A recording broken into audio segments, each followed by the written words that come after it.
तो वो हमेशा तरक्की ही करेगा, पीछे मुड़ के नहीं देखेगा। और हमारे हिंदुस्तान में तो धर्म के प्रति इतनी श्रद्धा है और हरिहर महाराज जी की इतनी कृपा है कि यहाँ जितने भी लोग आए हैं ना, वो कहीं ना कहीं ऊंची बुलंदियों से ही पे पहुंचे हैं। नीचे से ऊपर जाने का मार्ग उन्हें हरिहर आश्रम से मिला है। Very good sir. भविष्य में क्या प्लान है, क्या कहाँ तक लेके जाना अपने पुत्र को, और किस क्षेत्र में आप चाहते हैं कि आपका पुत्र तरक्की करे? मेरा जो मेन मोटिव है वो सीधा मेरा आश्रम है। मेरा आश्रम ही मेरा हाई लेवल है, मेरा आश्रम ही इसकी तरक्की है और ये आश्रम के गुरु ही इनकी सर्वोच्च प्रणाली है। वेरी गुड सर, बहुत अच्छा लगा आपसे बात करके। दोस्तों अभी मैं खड़ा हूँ यहाँ पर मिस्टर अरविंद शर्मा जी के साथ, ये यहाँ के मंच संचालक है। तो आइए सबसे पहले इनका परिचय लेते हैं। सर अपने बारे में कुछ बताइए। पहले तो आपका चैनल के माध्यम से धन्यवाद, देखने वालों को सभी का।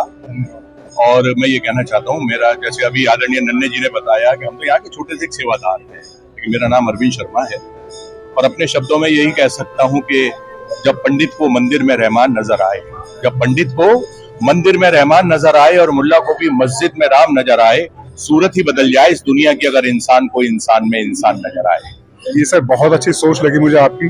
जिस हिसाब से आज के समय में जो चल रहा है कि लोग बहुत राम, बहुत मुसलमान, हिंदू ये सब करते हैं, तो आपकी जो सोच है, आप ये चाहते हैं कि सभी भगवान तो सभी में बसते हैं ना? जी हाँ, जी हाँ, जी हाँ। मैं ये कहना चाहता हूँ कि जो नेताओं ने, जो हमारे, मैं किसी का नाम नहीं लूंगा लेकिन आप बेहतर समझते हैं, राजनीति में दखल देते हैं, चैनल के माध्यम से आप बुद्धिजीवी वर्ग हैं, लेकिन जो माहौल चल रहा है तमाम हिंदुस्तान के अंदर, दुनिया के अंदर, वो अपने शब्दों में मैं सिर्फ यही कह सकता हूं कि नफरतों का ये असर देखो। अब तो जानवरों में भी बंटवारा हो गया, गाय हिंदू हो गई, बकरा मुसलमान हो गया, ये पेड़, ये पत्ते, ये शाखें भी परेशान हो जाएं अगर परिंदे भी हिंदू और मुसलमान हो जाएं। सूखे मेवे देखकर ये हैरान रह गए, ना जाने कब नारियल हिंदू और खजूर मुसलमान हो गए। मंदिरों में गए पंडित दिखे, मस्जिदों में मुसलमान दिखे, क्षमा करना जब शाम को मैखाने गए तो वहां सब इंसान दिखे। ना मंदिरों को जानते हैं, ना मस्जिदों को जानते हैं, जो भूखे पेट होते हैं वो सिर्फ निवालों को जानते हैं। मेरा अंदाज जमाने को खलता है क्योंकि मेरा चिराग हवा के खिलाफ जलता है। मैं अमन पसंद हूँ, मेरे शहर में दंगा रहने दो, हमें लाल और हरे में मत बांटो, बस मेरी छत पे तिरंगा रहने दो, मेरी छत पे तिरंगा रहने दो। बहुत बढ़िया सर, ये जो ज्ञान है आपने कुछ पंक्तियों में जो समझाया है, ये दिल की बहुत ही गहराइयों में जाता है। तो जैसा कि आपने बोला कि हमें फर्क नहीं करना चाहिए किसी भी वर्ग के अंदर, और आपने बहुत प्रैक्टिकली बात बोली। लोग मूवीज जाते वक्त, पैसे का बिजनेस करते वक्त, शराब पीते वक्त धर्म नहीं देखते हैं, धर्म देखते हैं केवल मंदिर मस्जिद में या फिर राजनीति में। तो ये चीज जो है ये बेकार है, हमें नहीं करना चाहिए। तो सर आश्रम में आपका जो कार्य संचालन है वो किस तरीके का है, कितने समय से है, मुझे थोड़ा बताइए इस बारे में। देखिए, ये बाबा हरिहर जी का स्थान है। पूज्य बाबा हरिहर जी का जो नाम था, उनका नाम पूज्य बाबा मंगलदास जी था, लेकिन अपने मुख से जैसे राम राम राम सब कहते हैं, ऐसे वो हरिहर हरिहर बोलते थे, इसलिए उनका नाम हरिहर बाबा हो गया। सन 1888 के अंदर बाबा हरिहर जी ने यहाँ पे धूना स्थापित करा। ताज्जुब की बात यह है कि जो धूना साहिब है, जहाँ पर धूना है, वहां पे जो हमारे यहाँ के संत हैं, अर्थात गुरु नानक देव के दो बेटे हुए, एक बाबा श्रीचंद जी और एक बाबा लक्ष्मी चंद। तो बाबा श्रीचंद जी जो थे वो लगभग 114 वर्ष तक इस धराधाम पे रहे। बाबा श्रीचंद जी जब पैदा हुए तो उनके कानों में एक कुंडल था, गले में जनेऊ था, और वो संत हो गए। तो उनके जो भाई थे लक्ष्मी चंद जी, गुरु नानक देव के जो छोटे बेटे थे, एक बार उन्होंने शिकार किया और शिकार करके लोगों ने कहा कि आपको इसका हिसाब देना पड़ेगा। तो बोले भाई कौन हिसाब मांगेगा? बोले स्वर्ग के अंदर। तो वो अपने घोड़ा, कुत्ता और अपनी पत्नी और उनके बेटे का नाम था धर्मचंद, उसको लेके जिंदा शरीर ही स्वर्ग में जा रहे थे। तो लोगों ने जाके बाबा श्रीचंद जी से कहा कि श्रीचंद जी, आपके जो भाई हैं वो तो स्वर्ग में जा रहे हैं, तो स्वर्ग में जाने वाले को किसी को रोका नहीं जाता। अर्थात बाबा श्रीचंद जी ने 14 कोस लंबा हाथ करके, आप देखेंगे वहां पर चित्र में, 14 कोस लंबा हाथ करके बाबा श्रीचंद जी ने वो जो बेटे थे धर्मचंद, उनको उतार लिया और पैर के अंगूठे से दूध पिलाया। ननकाना साहिब पाकिस्तान में वो जगह है। आज भी धर्मचंद जी के नाम से बेदी वंश, अर्थात गुरु नानक देव जो थे वो बेदी वंश के थे। और जैसे आपने नाम सुना होगा किरण बेदी, बिशन सिंह बेदी, ये बेदी वंश के, गुरु नानक देव वंश के हैं। तो बाबा हरिहर जी जो हैं, या हमारी जो उदासीन परंपरा है, वो हम लोग बाबा गुरु नानक देव के वंशज हैं। गुरु नानक देव के बाद बाबा श्रीचंद जी के वंशज हैं। तो 1888 में बाबा हरिहर जी ने आके यहाँ पे धूना स्थापित किया। बाबा हरिहर जी के हजारों शिष्य थे, लेकिन बाबा जी के एक शिष्य शिष्य थे जिनका नाम था पूज्य बाबा हरकिशन दास जी। हजारों साधु संत उनके शिष्य थे, लेकिन पूज्य बाबा हरिहर जी ने अपने जीते जी बाबा हरिहर जी को गद्दी दे दी। पूज्य बाबा हरकिशन दास जी ने अपने जीते जी अपने शिष्य बाबा पुरुषोत्तम दास जी को गद्दी दे दी, जो समुद्र द्वारकाधीश जी के कृपा पात्र थे। पूज्य बाबा पुरुषोत्तम दास जी ने अपने गुरु भाई बाबा गुरुशरण दास जी को अपनी गद्दी दे दी, और बाबा गुरुशरण दास जी ने अपने शिष्य बाबा सुयज्ञ मुनि, जो इस टाइम वर्तमान में महंत हैं, उनको गद्दी दे दी। तो ये सबसे बड़ी यहाँ पर कोई दान पात्र नहीं, कोई रसीद नहीं, कोई चंदा नहीं। सन 1888 लगभग 135 साल से कौन कर रहा है, कैसे आ रहा है, कौन किस तरह से संतों का, देखिए सबसे बड़ी परंपरा ये थी तमाम हिंदुस्तान के अंदर। बाबा हरिहर जी का नाम इसलिए श्रद्धा से लिया जाता है कि रात को 2 बजे भी अगर कोई संत या गृहस्थी आते हैं तो सबसे पहले उसको भोजन की जगह ले जाया जाता है, और 200-250 संत की व्यवस्था दिन में होती है, भोजन की व्यवस्था 200-250 अतिथि और संतों की व्यवस्था शाम को होती है।